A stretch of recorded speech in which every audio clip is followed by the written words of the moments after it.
Genesis 30:1 to 31:16. When Rachel saw that she wasn't having any children for Jacob, she became jealous of her sister. She pleaded with Jacob, "Give me children, or I'll die." Then Jacob became furious with Rachel. "Am I God?" he asked. "He's the one who has kept you from having children." Then Rachel told him, "Take my maid Bilhah and sleep with her. She will bear children for me, and through her I can have a family too." So Rachel gave her servant Bilhah to Jacob as a wife, and he slept with her. Bilhah became pregnant and presented him with a son. Rachel named him Dan, for she said, "God has vindicated me. He has heard my request and given me a son."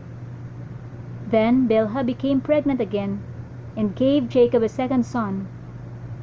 Rachel named him Naphtali, for she said, "I have struggled hard with my sister and I'm winning." Meanwhile, Leah realized that she wasn't getting pregnant anymore, so she took her servant Zilpah and gave her to Jacob as a wife. Soon Zilpah presented him with a son. Leah named him Gad, for she said, "How fortunate I am." Then Zilpah gave Jacob a second son, and Leah named him Asher, for she said, "What joy is mine! Now the other women will celebrate with me." One day during the wheat harvest, Reuben found some mandrakes growing in a field and brought them to his mother Leah. Rachel begged Leah, "Please give me some of your son's mandrakes."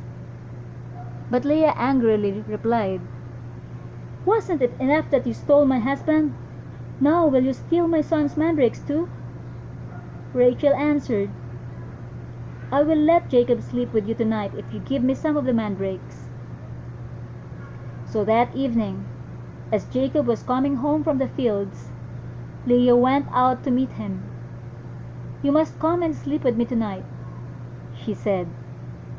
"I have paid for you with some mandrakes that my son found." So that night he slept with Leah, and God answered Leah's prayers. She became pregnant again and gave birth to a fifth son for Jacob. She named him Issachar, for she said, "God has rewarded me for giving my servant to my husband as a wife." Then Leah became pregnant again and gave birth to a sixth son for Jacob. She named him Zebulun, for she said, "God has given me a good reward. Now my husband will treat me with respect, for I have given him 6 sons." Later she gave birth to a daughter and named her Dinah. Then God remembered Rachel's plight and answered her prayers by enabling her to have children. She became pregnant and gave birth to a son.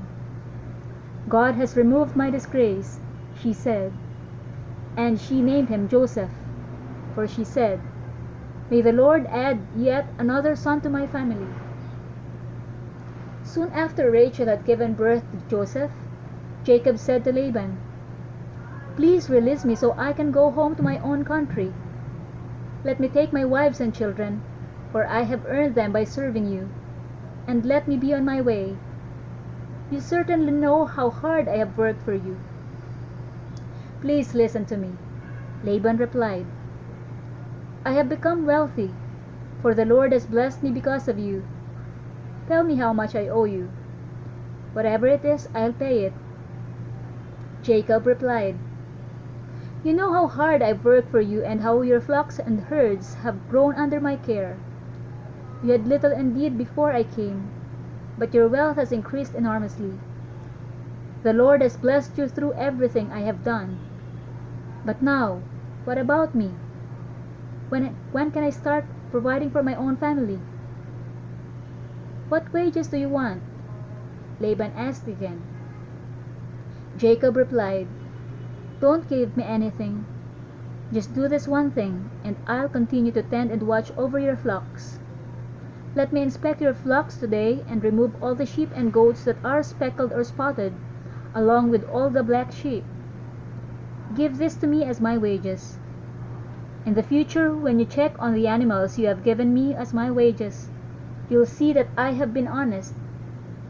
If you find in my flock any goats without speckles or spots, or any sheep that are not black, you will know that I have stolen them from you." "All right," Laban replied. "It will be as you say."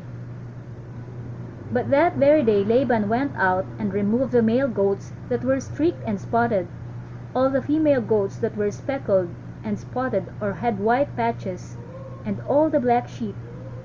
He placed them in the care of his own sons, who took them a 3 days' journey from where Jacob was. Meanwhile, Jacob stayed and cared for the rest of Laban's flock. Then Jacob took some fresh branches from poplar, almond, and plane trees, and peeled off strips of bark, making white streaks on them. Then he placed these peeled branches in the watering troughs where the flocks came to drink, for that was where they mated. And when they mated in front of the white streaked branches, they gave birth to young that were streaked, speckled, and spotted. Jacob separated those lambs from Laban's flock, and at mating time he turned the flock to face Laban's animals that were streaked or black. This is how he built his own flock instead of increasing Laban's. Whenever the stronger females were ready to mate, Jacob would place the peeled branches in the watering troughs in front of them. Then they would mate in front of the branches. But he didn't do this with the weaker ones.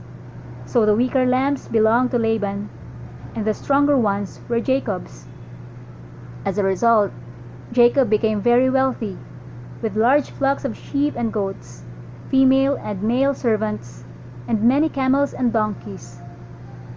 But Jacob soon learned that Laban's sons were grumbling about him. "Jacob has robbed our father of everything," they said. "He has gained all his wealth at our father's expense."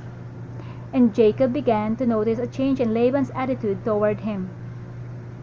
Then the Lord said to Jacob, "Return to the land of your father and grandfather and to your relatives there, and I will be with you."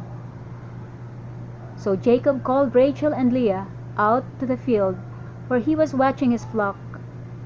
He said to them, "I have noticed that your father's attitude toward me has changed, but the God of my father has been with me.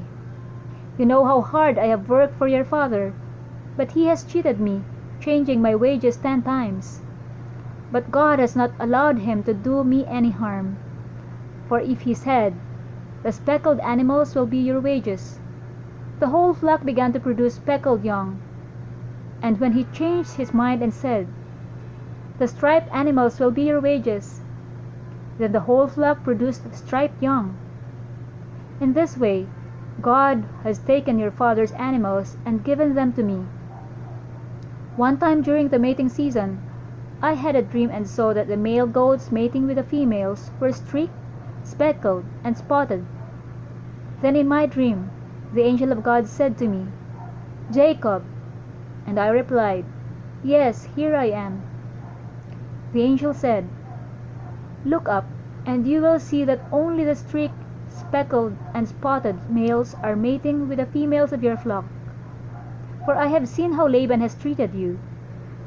I am the God who appeared to you at Bethel, the place where you anointed the pillar of stone and made your vow to me. Now, get ready and leave this country and return to the land of your birth.' Rachel and Leah responded, 'That's fine with us. We won't inherit any of our father's wealth anyway. He has reduced our rights to those of foreign women, and after he sold us, he wasted the money you paid him for us. All the wealth God has given you from our father legally belongs to us and our children. So go ahead and do whatever God has told you." Matthew 10:1-23. Jesus called his 12 disciples together and gave them authority to cast out evil spirits and to heal every kind of disease and illness. Here are the names of the 12 apostles: First Simon, also called Peter, then Andrew, Peter's brother, James, son of Zebedee, John, James's brother, Philip, Bartholomew, Thomas, Matthew the tax collector, James, son of Alphaeus, Thaddeus, Simon the Zealot, Judas Iscariot, who later betrayed him. Jesus sent out the 12 apostles with these instructions. Don't go to the Gentiles or the Samaritans, but only to the people of Israel, God's lost sheep. Go and announce to them that the kingdom of heaven is near. Heal the sick, raise the dead, cure those with leprosy, and cast out demons. Give as freely as you have received. Don't take any money in your money belts, no gold, silver, or even copper coins. Don't carry a traveler's bag with a change of clothes and sandals or even a walking stick. Don't hesitate to accept hospitality, because those who work deserve to be fed. Whenever you enter a city or village, search for a worthy person and stay in his home until you leave town. When you enter the home, give it your blessing. If it turns out to be a worthy home, let your blessing stand. If it is not, take back the blessing. If any household or town refuses to welcome you or listen to your message, shake its dust from your feet as you leave. I tell you the truth, the wicked cities of Sodom and Gomorrah will be better off than such a town on the judgment day. Look, I am sending you out as sheep among wolves. So be as shrewd as snakes, and harmless as doves. But beware, for you will be handed over to the courts and will be flogged with whips in the synagogues. You will stand trial before governors and kings, because you are my followers. But this will be your opportunity to tell the rulers and other unbelievers about me. When you are arrested, don't worry about how to respond or what to say. God will give you the right words at the right time. For it is not you who will be speaking. It will be the Spirit of your Father speaking through you. A brother will betray his brother to death. A father will betray his own child. And children will rebel against their parents and cause them to be killed. And all nations will hate you because you are my followers.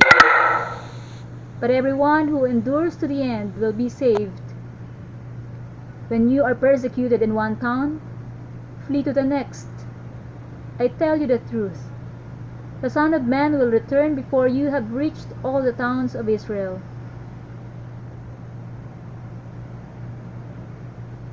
Psalm 12, 1-8. Help, O Lord, for the godly are fast disappearing. The faithful have vanished from the earth. Neighbors lie to each other, speaking with flattering lips and deceitful hearts. May the Lord cut off their flattering lips and silence their boastful tongues. They say, "We will lie to our heart's content. Our lips are our own. Who can stop us?" The Lord replies, "I have seen violence done to the helpless, and I have heard the groans of the poor. Now I will rise up to rescue them, as they have longed for me to do." The Lord's promises are pure, like silver refined in a furnace, purified 7 times over. Therefore, Lord, we know you will protect the oppressed, preserving them forever from this lying generation. Even though the wicked strut about, and evil is praised throughout the land. Proverbs 3:13-15. Joyful is the person who finds wisdom, the one who gains understanding. For wisdom is more profitable than silver, and her wages are better than gold. Wisdom is more precious than rubies. Nothing you desire, can compare with her.